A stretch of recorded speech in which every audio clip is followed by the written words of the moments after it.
नागपूर गोवा शक्तीपीठ महामार्ग विरोधात स्वाभिमानी शेतकरी संघटनेचे माजी खासदार राजू शेट्टींनी सांगली जिल्ह्यातील शक्तीपीठ बाधित गावांचा दौरा केलाय। यावेळी राजू शेट्टी यांनी मणेराजुरी, सावळज, बुधगाव, कौलापूर आणि पद्माळे या गावातील सिटीमेट बाधित शेतकऱ्यांशी संवाद साधला। तसेच सावळज येथे शेतकऱ्यांच्या सुरू असलेल्या आंदोलनामध्ये राजू शेट्टींनी सहभाग देखील घेतला। हातात टाळ मृदुंग घेऊन राजू शेट्टींनी शेतकऱ्यांनी शक्तीपीठ विरोधात भजन आंदोलन देखील केलं। शक्तीपीठ महामार्गाच्या मोजणीला शेतकऱ्यांचा विरोध असून जमिनी देण्यास शेतकऱ्यांनी नकार दिला। त्यामुळे मोजणीसाठी याल तर याद राखा असा सज्जड इशारा राजू शेट्टींनी प्रशासनाला दिला। शक्तीपीठ महामार्ग जो सांगली जिल्ह्यातून जातो त्यापैकी मणेराजुरी, अंजनी, सावळी, कौलापूर, माधवनगर, पद्माळे आणि कर्नाळ या भागात आज मोजणीला आलेले आहेत आणि मोजणी बंद पाडलेली आहे।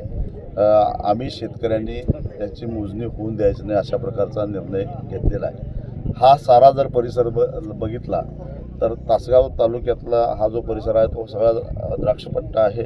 त्याच्यामध्ये एकापेक्षा एक निर्यातक्षम द्राक्ष उत्पादन करणारे हे सारे शेतकरी आहेत। इथं जमिनीची किंमत जर बघितली तर 35 ते 40 लाख रुपये एकर आहे आणि असं असताना कवडीमोल किमतीनं या जमिनी घेण्याचा प्रयत्न या ठिकाणी होतोय। पण कोटी रुपये दिले तरी आम्हाला जमीन द्यायचीच नाही, कारण आम्ही 20-25 किलोमीटरवरनं पाईपलाईन करून कर्ज काढून पाणी आणलेलं आहे।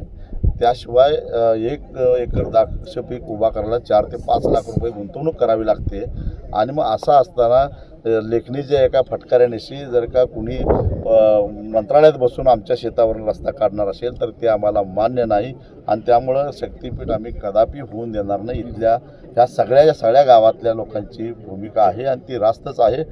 शक्तीपीठ मुळात अव्यवहार्य असलं तरीसुद्धा या लोकांनी रक्ताचा शेवटचा थेंब शरीरात असेपर्यंत हा रस्ता होऊन द्यायचा नाही हा निर्णय घेतलेला आहे ग्रामसभेचा।